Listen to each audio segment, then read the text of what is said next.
Thank you, everyone, for coming tonight to our buzzworthy art talk. My name is Teresa Veazey. I'm the interim director of the Ulrich Museum of Art here at Wichita State, and we have a fabulous, wonderful speaker here tonight with us, Dr. Deborah Willis, who will present. There is a microphone down here that we encourage you to use at the end of her presentation for questions. We are recording tonight's presentation, and so we want to be able to capture both your questions for Dr. Willis and her responses as well. So please remember the microphone as you ask your questions. It's a special year here at Wichita State as we celebrate the centennial birth of Gordon Parks, a Kansas native who worked as a photographer, a filmmaker, a composer, an author, a man who lived life with so many gifts and talents. So it seems more than appropriate then that we invited to Wichita State for our buzzworthy art talk, Dr. Deborah Willis, a woman who also has many gifts and talents, as well as a personal connection to the man we're honoring tonight, Gordon Parks, whom she first contacted with a letter that she wrote to him as an undergraduate in 1972, the context of which she'll tell you more about during her lecture this evening. Dr. Willis is a woman with amazing depth who has simultaneously served as an educator, a photographer, an author, a curator, a consultant, a historian, the list goes on and on. She currently serves as university professor and chair of the Department of Photography and Imaging at the Tisch School of Arts at New York University and has an affiliation with the College of Arts and Sciences there in Africana Studies.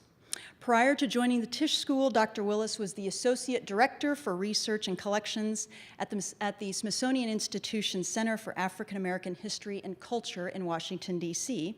And before her move to D.C., she was Curator of Photographs and Prints at the Schomburg Center for Research in Black Culture, which is a research unit of the New York Public Library.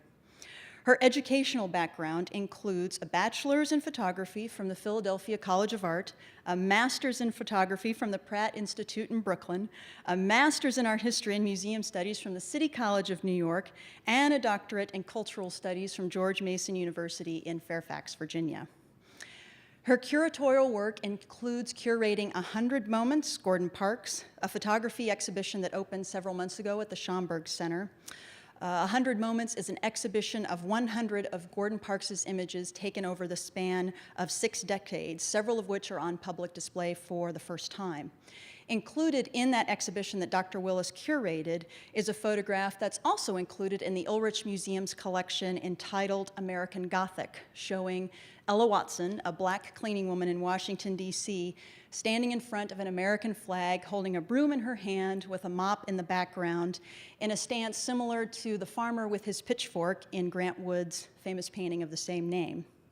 She also co-curated Half Past Autumn, the life and work of Gordon Parks, that was organized by the Corcoran Gallery in Washington, D.C., and traveled to museums across the country, including the Ulrich Museum of Art here at Wichita State in 1999.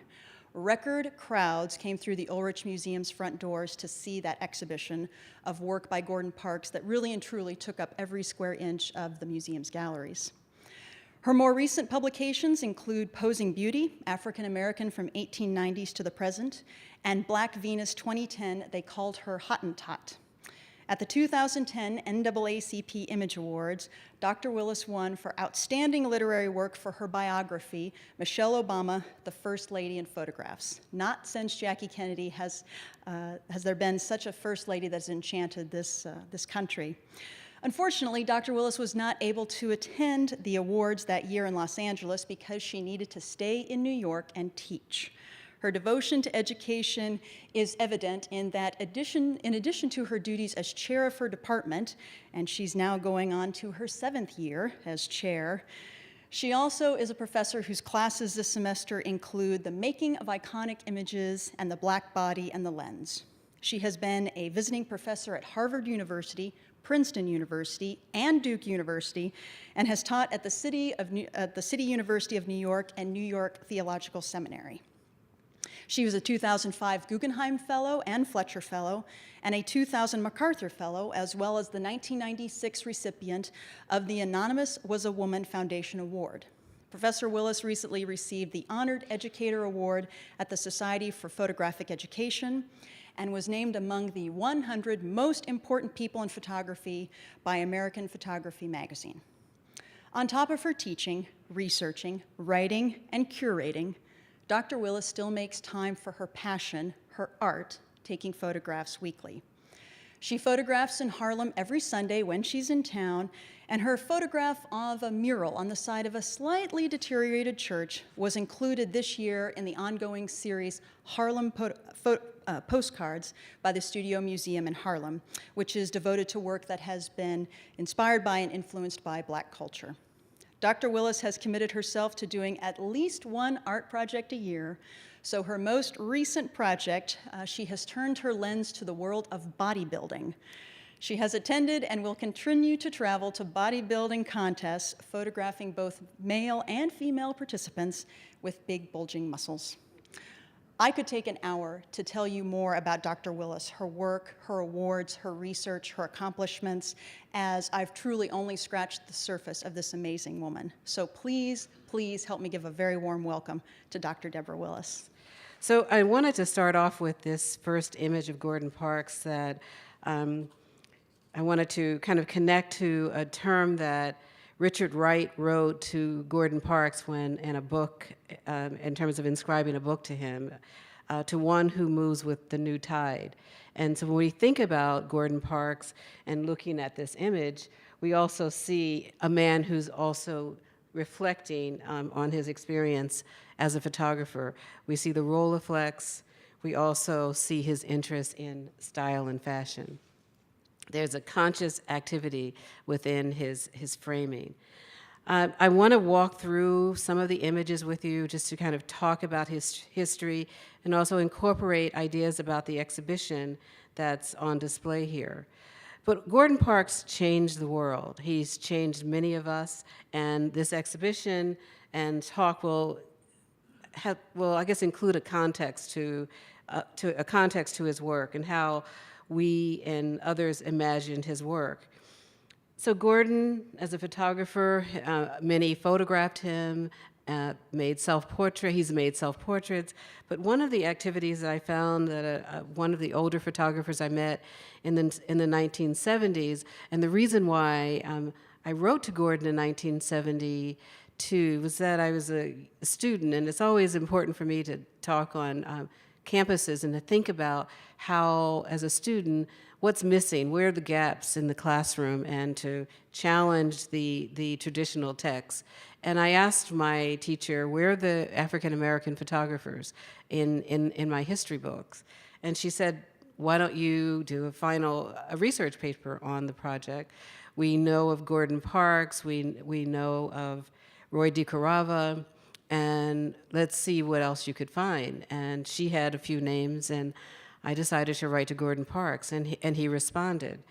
But not only that he responded, but he also opened his door to me as a young, budding photographer who had an interest. And I met and interviewed a number of photographers who were then in their 60s and 70s and 80s who shared with me their life as photographers, but they were fascinated with Gordon Parks.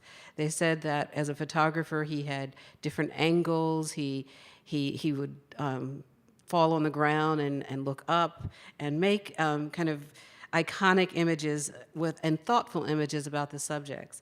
So as I think about the way he's perched on this kind of ladder or a bench, here we see him above within the crowd, in the clouds. We see him, a photographer, photographing him with his family in Paris as they are at the Arc de Triomphe, and here we see the street. So we can understand the importance of Gordon in 1952, moving to Paris, becoming a photographer after photographing gangs in Harlem, poverty in Harlem, as well as the Farm Security Administration projects. So walking through this experience of Gordon, he lived in the WCA on 135th Street in Harlem. We see him with his bags, his his trench coat, and he's ready for the movement, ready for the travel, ready for the change. But one aspect of, in terms of, as advertising has used this in terms of a modern moment, is that this was used in a Gap ad in terms of wearing khakis. So we began to see how researchers are beginning to see ways to reuse Gordon's image, but also to tell the story of Gordon as a man who could make a difference and make change. This is a photograph that was made by a contemporary of Gordon's. Her name is Claire Yaffa. She lives in New York. And when she heard that I was organizing an exhibition on Gordon Parks, she said that I have a photograph of him and I'd love to share it. I have hundreds of photographs, but I'd love to share whatever I could to be a part of the exhibition. And she sent this image, and I found it just a central image in telling his story. A man who was thoughtful in terms of his pose, but also within his apartment at UN Plaza. We see art, we see Monet, stacks of books. So he's looking at ways to incorporate life and understanding life through art. He was a family man. And when you see the photographs I'll share with you today, he has a number of family photographs throughout the images that he's photographed. So he sees the sense of history and ancestry as an important part of making a biography, making a photograph. We also see on the table his own autobiography and magazines. So he's reading, he's collecting art, he's thoughtful in terms of this image that's made by Clara Yaffa.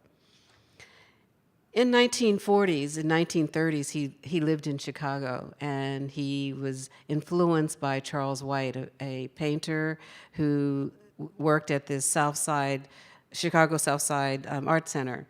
And here we see that Gordon photographed him, and it's fascinating to see. We can't find a number of the photographs he made in Chicago, and I'd love if someone finds them and alerts the museum about it, because the early years that he used the photographs to apply for the Rosenwald, where it allowed him to move to Washington to work with the Farm Security Administration.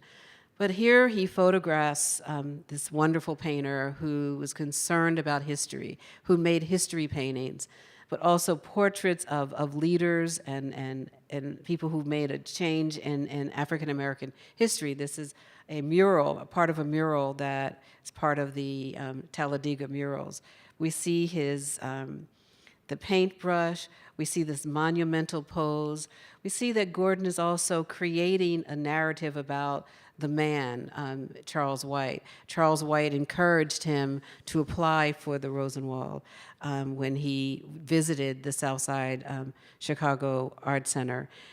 When he was a young man leaving Kansas, looking for a life after his mother's death, that he thought about the changes of his life, and moving to Minneapolis, had a horrific time with his brother-in-law, and then decided to work on the trains, work on the railroads, and then taking the railroads to Seattle and to Washington, back and from Chicago, having a family. But at the same time, he started reading about photography, looking at images by photographers from the Farm Security Administration, and cautiously became interested by going to the museums, the Art Institute in Chicago, looking at paintings, looking at color, trying to understand how to make images.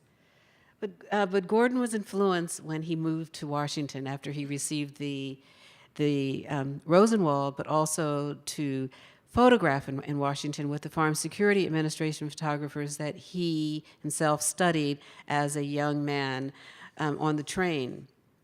He was influenced by their style, but their aspects of documentary and making a difference.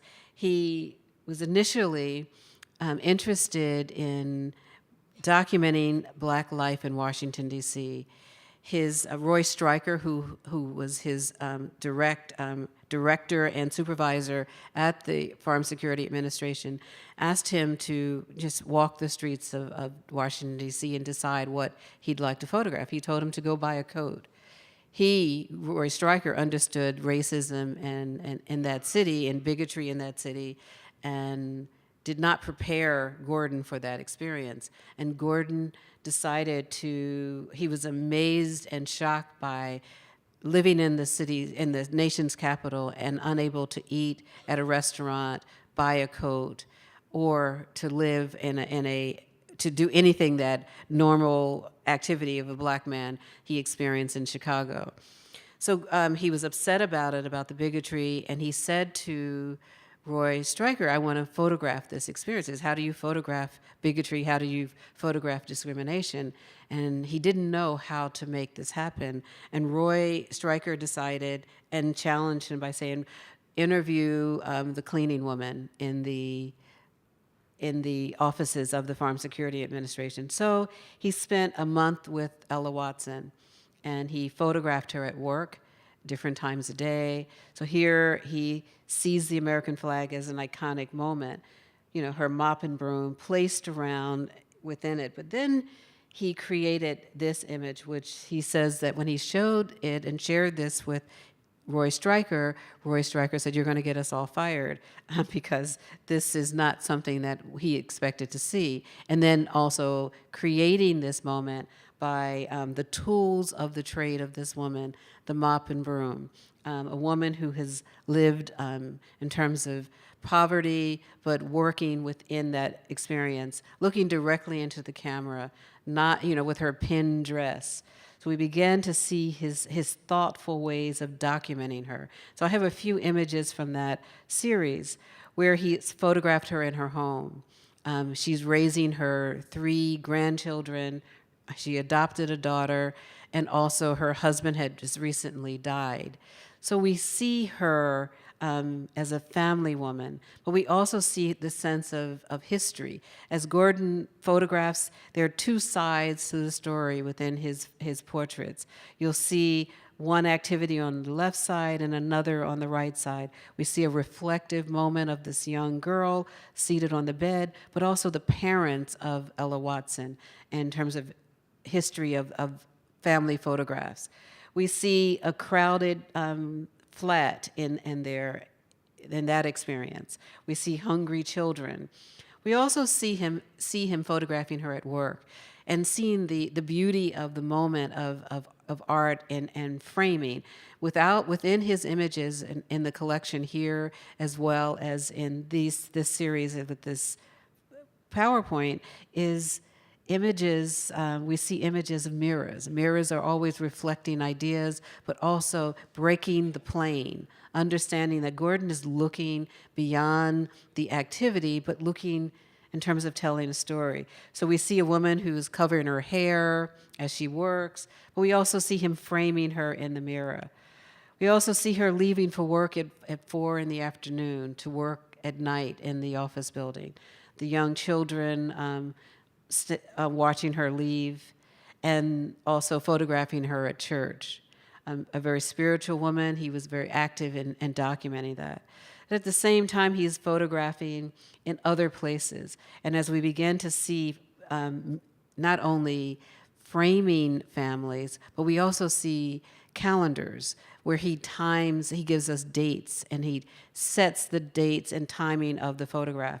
But we also see that he's interested in generations and families. We see the great-grandmother, we see the grandmother, we see the daughter and children. So we see these planes as we see his photographs, as he tells the story about family life. Lighting is really significant for him. We see a dramatic moment as the young boy in the back, the only male figure outside of the child in the frame. So Gordon is constantly telling us stories how families use framing of the calendar, to experience their daily lives. We also see in Washington, D.C., 7th Street in an area of Washington, 7th and Florida Avenue, outside of a shoe shop and a hat shop. We see the sense of dandyism. We see the sense as he places a photographing over the man's shoulder, but looking at a dandy, looking at the sense of style that happens in this city. We also see that he looks at workers and laborers as monumental, that work is important to men and to their families and as well to women. We see him carrying this rope and the glove in hand. And so he looks at his subjects in a serious way. We see mothers in the bathroom in terms of their housing, washing the hands of their child, and then play. How he looks at play and recreation in this community of poverty, but also in the community of family life. A dance class in the Anacostia community. Prayer is central in terms of documenting. We see photographing Ella Watson in her church, but also a daily prayer as a meal is prepared. Fascinating with the stacks of white bread, the potatoes, a man with his family. We see a sense of pride as he documents them standing over the table, their heads bowed, and a sense of grace and appreciation. Another image of a worker, a construction worker, the pencil in his hat, the way that Gordon documents him looking up, his face in terms of this open space of a man for the future, a man who's living and working in a segregated community, but has a sense of self and identity. And this image here, which is a segment of the other image that's in the I guess it's a different turn. But here we see the importance of Roosevelt in the subjects of these people of the 40s and 30s and 40s who believed in President Roosevelt's plan and for the nation to employ people in the arts and make sure that people were able to eat. And so, again, photographing her is not just documenting her seated on her bed, but documenting her within the frame of her living room and her bedroom. We also see, as I mentioned before, the mirrors central into the framing and breaking the plane, but also family photographs that are on the dresser, as we see within this. But what's important to her, not only her family, but FDR and that portrait there. Again, 1942, calendars, and then also potions that are on the top. They create altars, that they're healers, that some of these women are healers for their families and probably for their communities. So we see potions and altars within. We see the lamp, the oil lamps. But here we have two calendars, and she's creating art within her own framing. And the way that he frames this in this woman's home, again, we see top, middle, and the bottom, and the middle, telling different stories within the experience of Gordon Parks. He's invited Thanksgiving to the president, Mordecai Johnson of Howard University. And we see the mirror again telling the story of what's happening at the table, where the maid is giving and setting the table with the president and his family. He also photographed when he left the Farm Security Administration and worked for OWI, the Office of War Information, men at the Union Station, sailors as well as soldiers, people who are traveling to buy tickets to move throughout the country. And photographing in Harlem and photographing Duke Ellington, not only making a portrait of Duke Ellington, but because Duke Ellington was also known for his music, but also his style and his dress. So as a dandy, as a fashionable musician and composer, we see the Ellingtonian. We see his books, we see his writings, but we also see his ties and how they're placed on a chair in the dressing room. We see the fact that Gordon is photographing him from below, and we see, again, Gordon is able to photograph Duke Ellington with a sense of pride and style and fashion. We see the socks. We see everything that's important to what made Duke Ellington who he is today and the memory today. And Gordon walks in terms of moving into Harlem and photographing in that community, photographing the streets of Harlem in 1942, coming up from the subway, just imagining what he is seeing and what he's experiencing. He doesn't have an assignment to photograph aspects of Harlem, but to photograph life in Harlem. So here he is documenting outside of, there's a school on the right, but two young children walking from the subway on their way to school.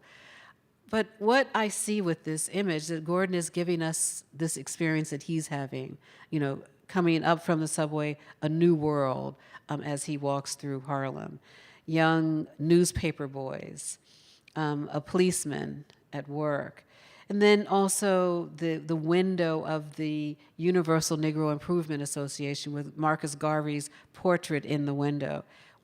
One image here of Gordon photographing a woman with her companion, her dog, looking at out the window. Just a moment of pleasure and joy. So where Gordon is initially photographing and preparing us for life in Harlem that's not only a difficult life, but life that has pleasure. Spirituality, photographing in Harlem, there are churches on every block during that time. There are storefront churches, there are big structures, but we see the cross, the crucifix. We also see he photographed throughout New York. He photographed near the Empire State Building. He photographed during the lunch counters where young people during work would just buy, fruit for lunch, and older men selling their wares. But he also photographed famous writers and people like Langston Hughes, and why the hand, the hand was important for Langston's voice in terms of writing about Harlem. He photographed Richard Wright in the setting of his studio, in his office, with books and telling and creating a portrait about the subject. And women in terms of this period of in the 40s, photographing women workers. Also, the photograph here of Adam Clayton Powell, Jr., who was the minister of the Abyssinian Baptist Church and was also a well-noted congressman. And gesture, as we see throughout Gordon's photographs in the exhibition, as well as here, that gesture, that he could actually document gesture and capture the moment. It's important for Gordon in terms of reflections. He's photographing at the seafood, Fulton Avenue seafood area, and we see kind of a collage of moments. We see the foreground of the fish, but also the sense of desire, what choice that we make in purchasing the fish. Workers in Chinatown.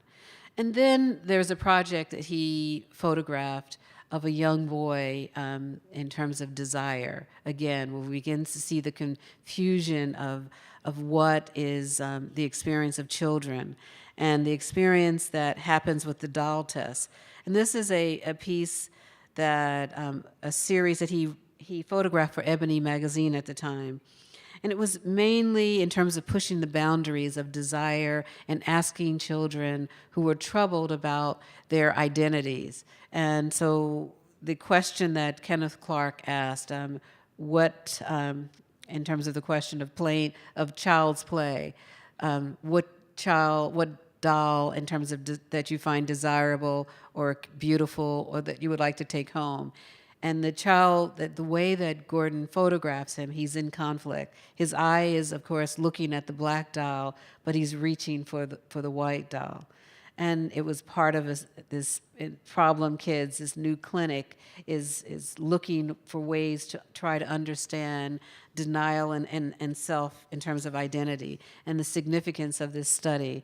Gordon is documenting it and photographing it. But not only that, the fact that he's in the doctor's office, Dr. Kenneth Clark and Mamie Clark's office, but he sees that it's important to create art within. He photographed, the series has images of the doctor's office, who also was an artist during the WPA and collected art from that period, and it's on display in the office. He also, in 1949, photographed Red Jackson, a gang leader, and who he was interested. Gordon, Life magazine, he was working for Life magazine at the time, and Life wanted him to photograph in Harlem and looking at crime in Harlem. And he decided to visit one of the police stations and said, I'd like to photograph a few gang leaders. And they said, oh, it's probably impossible to do something like that. No one will open up the door and allow you to make frontal portraits or identifiable portraits of gang leaders. And he happened to see Red Jackson there because one of his gang members unfortunately was killed. And he said that he introduced himself to the gang leader, and he said, well, you know, who are you? Why do you want to do this? And the gang leader listened to Gordon, and he noticed that Gordon had a fancy car, and he said, well, okay, drive me home. And so he became the chauffeur, and there was a sense of trust within that relationship. And so Gordon followed him for a week, photographing the gang leader who was also looking for the other gang member who killed his colleague. And so he's looking in this tense area. We see that he's hiding out. It's a darkened room, and Gordon creates this drama of tension and fear and vulnerability in this image. And we see the cracked window, the cigarette hanging, looking from a second-story window. We see the image of a person who was brutally beaten. We also see Red Jackson reading. So he's showing the humanity of a young man who's also caught in this dangerous situation. And that Red Jackson was a Golden Glove fighter and had a chance to be a real leader, as he says he felt he could be. But at the same time, he's photographing this figure of Red Jackson. He's photographing Chanel designs, dresses. He's photographing young women models in New York City. And thinking about this as he's struck by poverty, crime, and fashion. He's photographing Broadway shows. He's looking at all of this in terms of the politics of life and everyday life in America. And here we see the importance for me in looking at Gordon's work in fashion is that he creates fashion not as objects on the runway, but as part of life. That a young woman standing on the corner, that these three men, one turning back to look back at this beautiful woman in this beautiful jacket and handbag. So he's capturing this kind of everyday walking through the streets, creating environmental portraits that's not only about the style of dress, but how women who's probably reading the magazines of the time can imagine themselves in these styles and this dress and this fur coat, and reflective, that a woman could just stand on a corner, think about it, but in just kind of sense of desire that he's creating as he imagines this elegance that women are experiencing looking through the magazines. So in terms of posing, we see a strong gesture here, and the background and the soft focus in the background and the back, but he begins to see how lighting is central to it. He was also, later, he moved to Paris to document and fashion there, and that's the types of images that he creates. There's an exploration of everyday life as he photographs in the experience of fashion. And throughout his life living in Europe, he also was fascinated with documenting street life of musicians and poverty. Here again, we see this as beggars, a series of beggars that he created. A man who is blind and a young woman whose crowd has a handful of bread and other objects, but has a moment in terms of humanity. And that's something that he's constantly looking to document, humanity, and able to document this through just subtle gesture and subtle moments where she's dropping a coin in the box, where again, a young woman with a young baby and with a cup, wanting and a sign asking for money and documenting that. He's also photographed later in the 50s as he moved back to New York and America, in Chicago, a Baptist minister, as we can begin to see gesture again. Photographing a couple from his high school days, revisiting, photographing again in Fort Scott, Kansas, the waiting room where he left this Kansas town, and then the importance of the railroads, what this moment meant for him in terms of memory, and capturing this sense of the spectacular experience of light and shadow, the wet pavement, but also the steam. So he's creating these artful moments as he creates ways to tell stories. Again, as we see steam from the train station, we see also that same of misty moments in Harlem, the experience of rooftops in Harlem as he photographs this expansive area. He created a project called Invisible Man, following Ralph Ellison's book, was published during that time, and a series is called Emerging Man. So here, a man who lives underground. He's basically invisible as a black man in New York, but as he emerges, life is part of this world. So he created a series with that. As he traveled with the Farm Security Administration as well as the Office of War Information, young men, cowboys, but we see them outside of a store. And we see the same kind of posing in Harlem outside of a store, where leisure moments, where, friendships are placed, and young women and older women are seated outside because it's a day to share a moment. But here we also see that Gordon Parks is looking at advertising. We see Coca-Cola, we see gesture of manhood, of the experience of the play with the camera. And the women here aren't looking at the camera. We see Coca-Cola on this one. We see 7-Up on this sign. And then in the 50s, and these are images that are a central way of how he photographed in the South. Again, as we see generations, we see an older couple with the image of a charcoal portrait of a family that's central in terms of the spirituality of a family. But we also see high school portraits on the coffee table that's under glass. So there's a sense of preservation in these stories, and it's important for Gordon as he constructs the image of family and the importance of family, specifically during a time of segregation and Black life here. We see the older couple. He also photographs a young girl who's looking at clothes in a store where she can't shop, and looking where her mother is trying to move her on, and as he looks, as she probably desires certain dresses, and he's able to capture her look through the other side of the glass. So Gordon is always in that point where he is central to looking at the subject and asking questions as we begin to explore the full frame within the photograph. A Sunday morning in 1954, outside of the colored waiting room, a young mother with her daughter.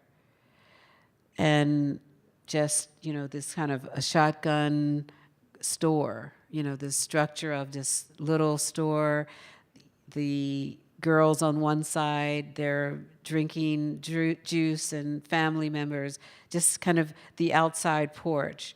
In the barber shop, young kids playing while a grandfather is preparing for Sunday morning.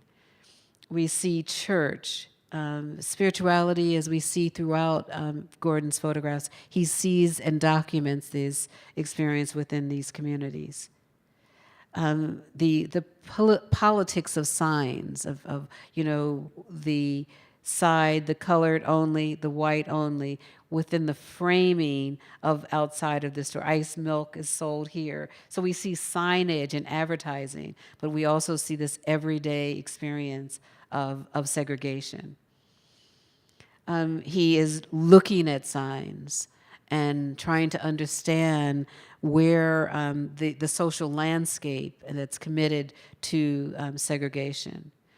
The families who are living in poverty, but also in fear that the Klan often would come and looking for Gordon and the families that he photographed. So in terms of keeping their families safe, holding the rifle. The types of classrooms that the young people had to experience during this time. So we see this sense of segregation.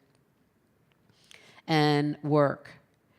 A stylish mother, the nanny. And the final series of Gordon's work here is a photograph made of the fontanelles, the cry that will be heard. And this is a young boy who's crying because he's hungry. And Gordon didn't enhance the tear. The tear is there, and it's real, and the pain of hunger. And he photographed this family. It was on the cover of Life magazine, 1968. He photographed kids doing their homework in the cold.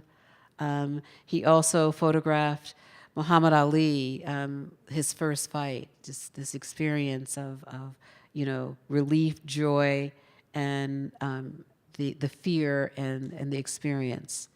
So we began to see him through Harlem with Malcolm X, the signs of Malcolm X and the noticing this experience of police brutality, to the Nation of Islam with prayer, and the young Stokely Carmichael at the time with his experience of teaching about SNCC and teaching the experience of how to consider ways for voter registration. The disappointment of life and the exhaustion at the end of the day, that he photographs him from behind. We see the clasped hand. So we begin to read emotion through the way that he is photographing. The Cleavers in Paris. And then finally, this is a group of the photographs from the exhibition. And we began to think about Bob Edelman's photograph and the experience of the public experience of visualizing a struggle, visualizing the experience of families from the South and the control of the water hose. We see the March on Washington and Martin Luther King's image. Bruce Davidson's photograph, as he said to me that I found this one of my most significant photographs from Bruce Davidson's collection. And I said, it says, "Damn the Defiant." When we see this movie marquee in the back, and the way that this young woman, her arm is twisted. And I said to him, "You say it says, drama, suspense, excitement," and he said, "Didn't see it at all." He didn't see it until he printed it later. But what he was experiencing this moment. And one of the aspects that I said it was important that I noticed when I talked to the photographers as well as the protesters from that time period, it was important, dress was important for these young men and women.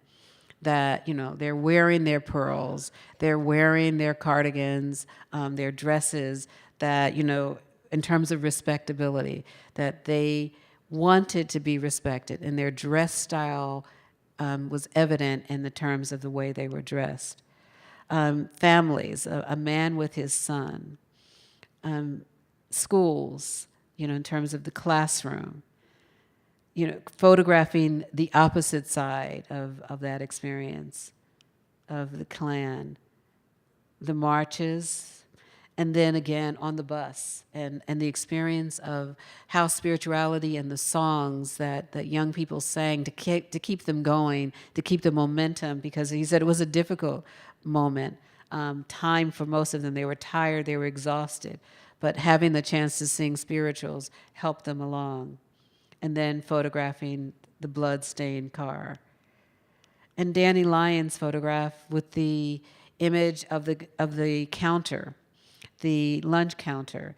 And, they said that it's not that they wanted to eat at the counter. They wanted just equality, that they had better food at home.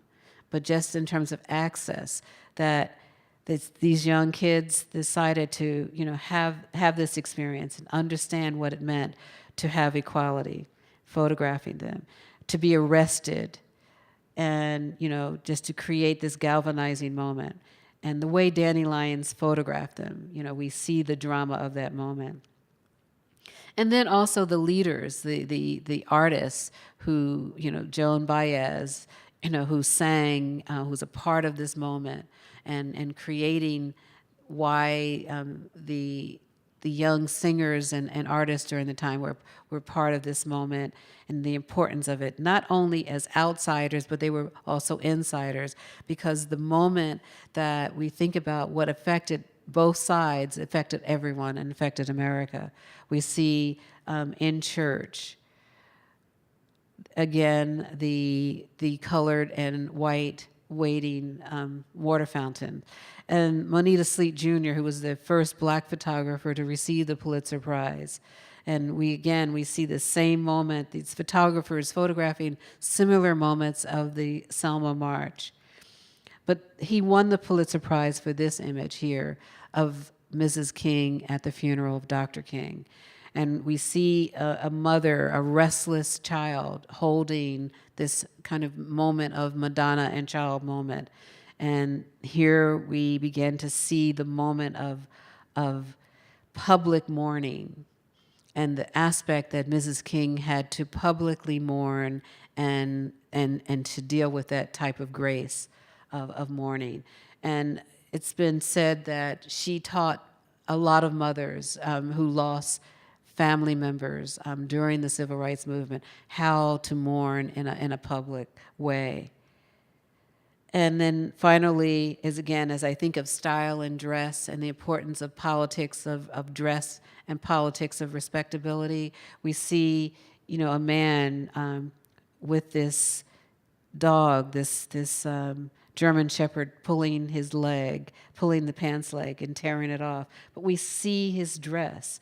We see his hat. We see that he is a man of significance and importance in his community.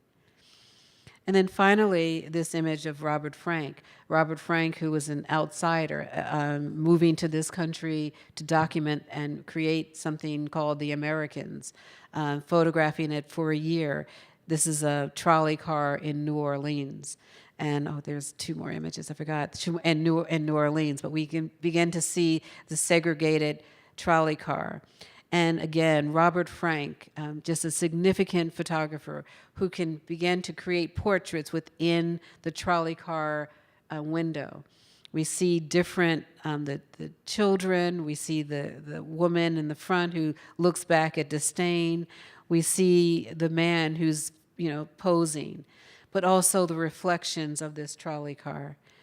And then Leonard Freed, who photographed after Martin Luther King, after he received the Pulitzer Prize, and he's in Baltimore, and the touch. We begin to see how important Martin Luther King was to this community and to people. If you touch his hand, can I get a part of this sense of presence? And it's this touch and the way that the photographer is able to capture this. And we can look at the subjects and the way they're not even looking at him. They just want to touch and feel his presence. And then Ernest Withers' image here of I Am a Man, the image of the sanitation strike. We see all of the men, in terms of dealing with humanity. I am a man is quoted over and over and over. And then we see this one lone figure of a woman here. And why I love students is that I didn't notice this image of the woman in the 20 some odd years I've looked at this image, and there's one student who's writing her dissertation on this woman, and it's a British woman, a young British student who said, I want to know who she is.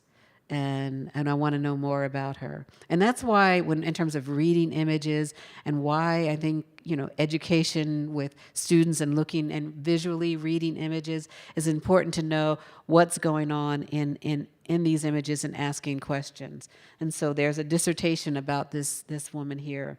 But here we begin to see how the hand, the signs are reproduced over and over and over, and it's an echo. You hear a voice, and you can hear that moment, to the point where Hank Willis Thomas created a series.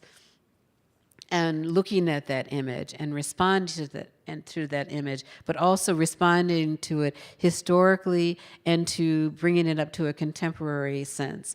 I am 3/5 of a man, looking at the whole aspect of the Constitution.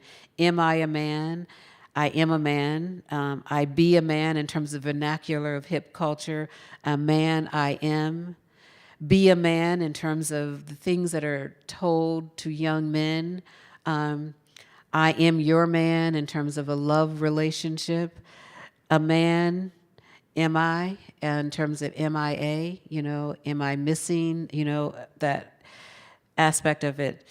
And then going back into slavery and the experience of Sojourner Truth, ain't I a woman? I am a woman. I am the man, in terms of bringing it up to the 70s and the movies of that period of, the blaxploitation movie. Who's the man? You the man. And he creates this kind of a poem about this, a poetry moment. I am a man. What a man. I am human. I am many. I am I am a man. So it begins to become a kind of a moment of poetry as he places the images within the text of memory and history. And it's wonderful to see this installation here at the museum here. And I'd like to open up for questions, and thank you for your time and listening.